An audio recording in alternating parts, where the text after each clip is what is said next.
بسم الله الرحمن الرحيم الحمد لله وصلي اللهم على نبينا محمد وعلى اله وصحبه اجمعين marka hore aad baan ugu faraxsanahay hal door in aan maanta fursadan ayna siiyaan si aan ula wadaagno daawadayaasha barnaamijkeenan Happy Marriage Academy haddii aan ka jawaabo su'aasha ah maxaa idinku dhaliyay Happy Marriage Academy inaad asaastaan kabacdi muddo 20 sano ka badan oo aan ku noolayn qurbaha waxaa noo soo baxday runtii in aynan jirin cid si toos ah uga shaqeysa majaalka dhisidda qoyska kabacdi markaan aragnay runtii qoysas badan oo aad u tiro badan oo runtii burburay iyo in guurkii uu noqday wax la galo oo laga baxo ayaa waxa noo soo baxday runtii طبعا researchna waan sameynay dhalinyarada haday noqoto iyo dadka waaweyn haday noqoto waxa ka soo baxay asbaabaha uu u burburayo in ay tahay aqoon yari isfahan la'aan qiimaha guurka uu leeyahay oo aanan dadkii u cadeyn hadafka sababta loo guursanayo dhalinyarada aan u cadeyn iyo ciriiriga طبعا mararka qaarkood ka jira guurka dhexdiisa ama qoyska dhexdiisa taasaa marka waxa ay nagu dhalisay runtii inaan asaasno hay'ad ka shaqeysa ilaalada qoysaska jira isla markaana soo saarta oo samaysa qoysas dhalinyaro ah oo isfahansan garanaya qiimaha uu leeyahay guurku kuna faraxsan guurkooda taasaa markaa nagu dhalisay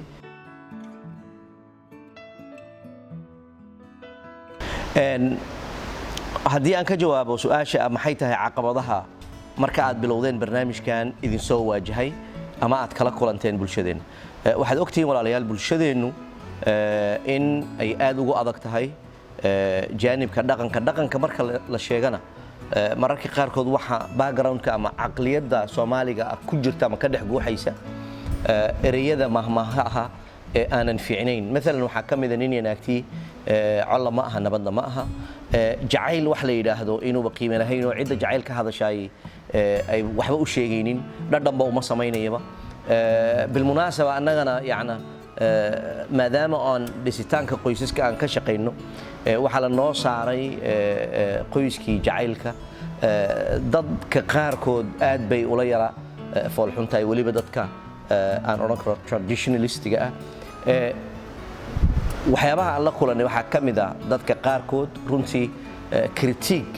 aanan munaasab ahayn ama aan hore u marinaynin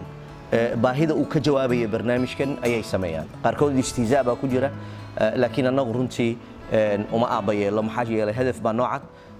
waxaana noocad in aan gaadhno ummadda gaarsiino isfahanka iyo horumarinta qoyska maxaa yeelay haddii aan rabno qaran in uu dhismo waa inaan dhisno qoyska caqabadaha waxa kamid ah dhaqaalaha dadku waxay u maleynayaan qaarkood inaan dhaqaale ku raadinayno anagu oo aan ka rabno maaragtay inaan lacag ka sameeyno runtii dad aad maaragtay waxa jira aqoontooda jaanibka dhaqaale sameynta aad ay ugu liidato laakiin barnaamijyadan waxaan idin sheegay runtii la wadaagi markaad eegto galbeedka waa barnaamijyada ugu qaalisan in la tago aniga hibo seminar kali ayaan tagnay waxaan iska bixinay lacag runtii 500 oo pound gaaraysa marka qofka Soomaaliga marka la yiraahdo tala lagu siinaya ama meel seminar tag lacag iska bixi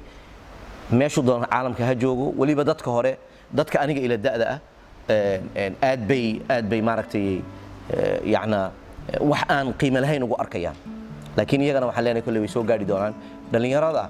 aad baan ugu dhiirigelinaya uguna mahad celinaya runtii waxay fahmeen ay yaqaanaan seminar qiimaha uu leeyahay marka caqabooyinka kuwaas ka mid ah waxa ka mid ah runtii dhinac kale marka laga fiiriyo barnaamijku wuxuu u baahan yahay in la wado anaga hadda iswadna de qof kasta uu garan karaa marka barnaamij la sameynayo meel baad karayni video baad u yeedhi dad baa maaragtay ka shaqeyni waxa soo dhan kharash bay ku socdaan alxamdulillah waxaan u mahad celinayaa runtii dadka ilaa hadda la shaqeeyay iyaga maaragtay fangareeyay oo tabarucaad ku bixiyey in ay meel soo kireeyaan marka annaga wayna soo casuumaan yacni safarraan gallaa waxaa laga yaabaa dadka qaarkood inay aaminaan safarradaan galayno inaan annagu lacag aan ku helno laakiin runtii dadku iyagana soo casuuma ilaahay khayra siiyo waxaasoo dhanna waa kharash marka adiga qofka daawanaya barnaamijkanu waxaan ku weydiinayaa haddii loo baahan yahay maxaad is leedahay miyaad u malaynaysaa in uu ku soconayo ilaa in la bixiyo kharash mooyaane bilaash buu ku soconayaa miyuu ku soconayaa wax la'aan waa maya tigidh baad u baahan tahay waxaad u baahan tahay hoolka in la kireeyo wax walba wuxuu u baahan yahay kharash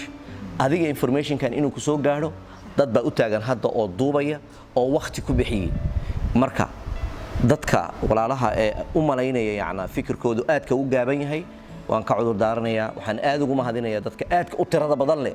inta hore sheegay aad bay u yar yihiin laakiin dad aad u tiro badan baa jira oo na taageera runtii caalamka meel kastay joogaan Soomaaliyana ha bataan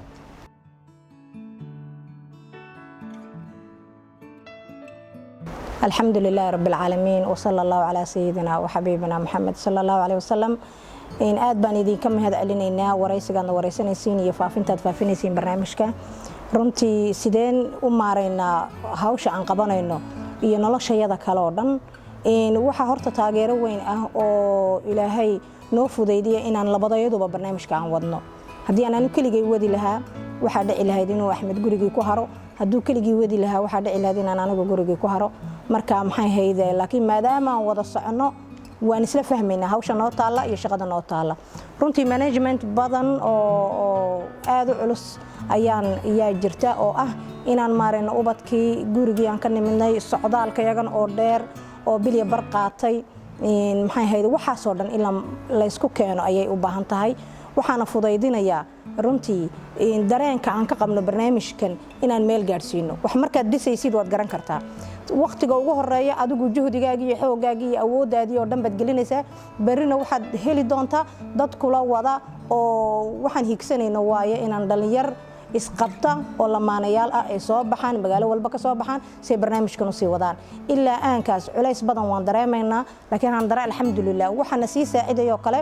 barnaamijkan wadno waa dacwad waxay ka dhigan tahay ilaahay wuxuu ku abuurtay ee mujtamaca ku celin lahayd mujtamacu wax badan buu ku galiyay oo ma aragtay waa lagu soo dhiso oo lagu soo tarbiyo intaas laga soo dhigay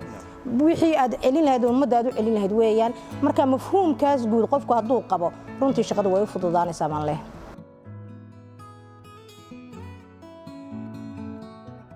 sirta ka dambaysa inuu naajix noqdo waxa weeyaan horta waa ilaahay baa fudaydiyay yaa waxa weyn tawfiiqada ilaahay baa iskale qof walba wax buu bilaaba qofna ilaahay uu barakeeya qofna meel dheer ma gaaro markaas waxaan awoodeyna ku kasbanay ma aha ilaahay waxaan ka baryaynaa horta ikhlaas inuu noo geliyo ikhlaasna waan ku bilownaa runtii maxay hayday xanuun bay ahayd markaan bilaabaynay runtii xanuunna taabtay ayuu ahaa ma ahayn business ka sameeya siduu Axmed sheegay oo nin walba qaab buu lacag u sameeyaa marka lacag ka sameeyo business ka sameeyo naga may ahayn ilaa aanka awoodayda iyo juhdigayga iyo jeebkayaga ayuu ku socdaa marka waxa weeyaan waxa keensaday waa ilaahay dhankiisa ayay ka timiday ilaahay baa barakeeyay barnaamijkan wuxuuna noqday wax loo baahan yahay iyo waqti loo baahan yahay inay labadaas haday iswaafaqaan barnaamijku soconaya wixii oo loo baahna dhalinyartii age-kiino kala oo u baahan oo aad ugu oomanayd in maaragtay la baro guurku wuxuu yahay ayagiyo baynal khawf wa rajaa ku jira guurkiina ka baqaya rabana inay guursadaan oo da'di lagu guursanayay jooga waxa soo miiran faktoradaas waxay sababeen inuu barnaamijku sare kaco inuu booming noqdo waxa weeyaan dhalinyar sidiinoo kala oo kameramaana iyo kuwa video naga qaadana wayna saacideen dhinaca maaragtay meediyaaguna wayna saacideen oo adduunka maanta waxa wax walba gaarsiinay facebookna kadalik waan u ducaynayna cidii lahayn ma naqaan maxaa hayda uuna saaciday marka runtii waxyaalahaas oo la isku geeyay waxay noqotay inuu success noqdo barnaamijku up to now waana dacwo markale waan ku soo celinayaa in laga shaqeeyo isfahanka labada qof in laga shaqeeyo qof bil aadana maanta dabaq hadaan dhisayo guri hadaan dhisayo ana igu koobantahay amba dadka meesha joogay ku koobantahay laakiin bil aadan dhis markaad u sare kacdid oo bil aadan wax ka bedel mujtamaca dhan ayay taabanaysaa maxaa bad u maleyn annakii oo beegsanay in familiga amba qoyskuna waa unuga ugu muhiimsan mujtamaca islaamka meeshii laga soo baxayay iyo meeshii warshadii wax soo saaraysa weeyaan qoysku marka taas ayaa sababtay بسم الله aniga haddaan ku darsado yani sirta ka dambaysa maxay tahay barnaamijkani inuu hirgalo ummadda uu gaadho number 1 waxaan odhanayaa ku raacsanahay arrinta hiba sheegtay oo ah tawfiiqda min Allah subhanahu wa ta'ala yani in waxaan lillahi loo sameeyo fillahi kow midda labaad waxaan odhan karaa waa wax aan jecel lahay maxaa yeelay waa mid labadayadana dhex taalla oo ah isfahanka inaan labadayadu isfahanay kuna heshiinay inaan barnaamijkan samayno oon hore u marino ummadda gaarsiino arrintaas u fiirso waa arrin runtii aad muhiim u ah dadka wax qabanayay haddii ay rabaan in ay wax ku guulaystaan ee weliba wax isla qabanaya inay isla fahmaan waxa ay isla qabanayaan oo hami mid ay ka yeeshaan marka waxaan odhan lahaa sirtu meeshaas ayay ku jirtaa qodobka saddexaad waxa weeyaan wuxuu noo yahay passion waan sheegay wax aan jecel lahay weeyaan oo aan la jecel lahay ummadda inaan gaarsiino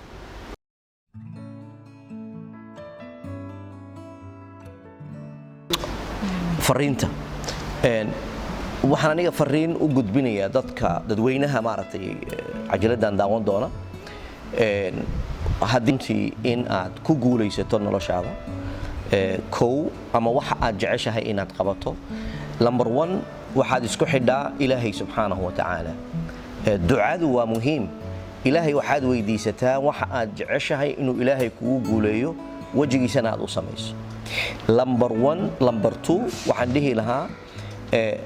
qof kasta waxaa laga rabaa inuu isku diyaariyo waxa uu rabo inuu qabto inuu baaro inuu research sameeyo inuu iska dhexelo isagu waxaan qoran lahaa marka waxaad jeceshahay inaad samayso iska dhexel oo adigu waxaad noqotaa qofkii inuu hadlo mooyaan noloshiisana ku dabaqay marka taas baan oran lahaa waxa saddex aamin inaad aaminto inaad ka guul gaari karto caqabaad baa jira ka hor iman dad baa ku kiritsarayn waa lagu dacaayadayn waxa dhici karta qaarkood inay ku caayaanba ay ku aflagaadeeyaan laakiin waxa aad jeceshahay waxaad aamintaa inaad guul ka gaadhayso haddaad sidaa aaminto waad ku gaadhi laakiin haddii aad noqoto qof yani qofkii u horreeya wax ka sheegay kiritsaareeyaba uu la dego oo dib ula noqdo waxay noqonaysaa inaad markaa gaadhi weydo guushaadii marka maxaan dhahan ku soo celinayaa tala saarashada rabbi subxaanahu wa tacaala inaad wixii baadho oo aad taqaano iyo in aad aaminto in aad ka guul gaadhayso saddexdaa qodob ayaan kula talin lahaa dadka raba in ay wax sameeyaan alxamdulilah su-aasha ugu dambayso ah fariinta loo dirayo dhalinyarta amba dadka na dhagaysanaya shacabka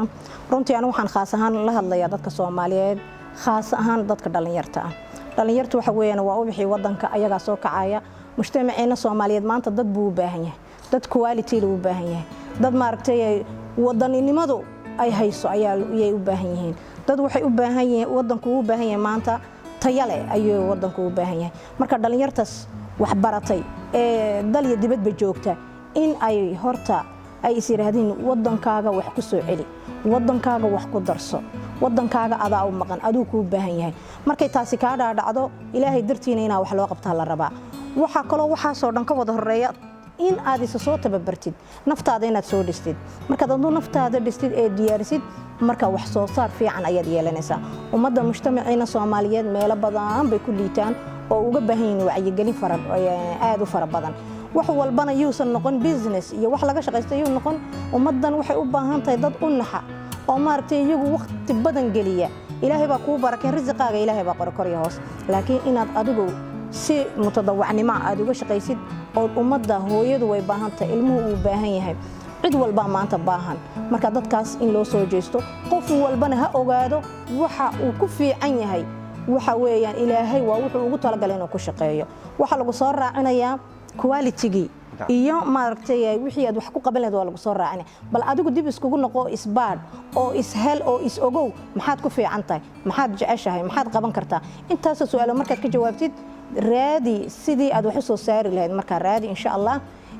waxaasna wuxuu noqon doonaa wax barakooba wax ummadda anfacayo noqon doonaa wax lagu daalo lagu tacbana waxa ugu roon bil aadan baa ugu roon bil aadan baana ugu qaalisan in lagu daalo lagu tacbo wadankeenu dhismayo waa loo jeedaa quruxda ka muuqata laakiin bil aadankii baa wali dhiman in maaragtay la soo saaro jazaakumullahu khayr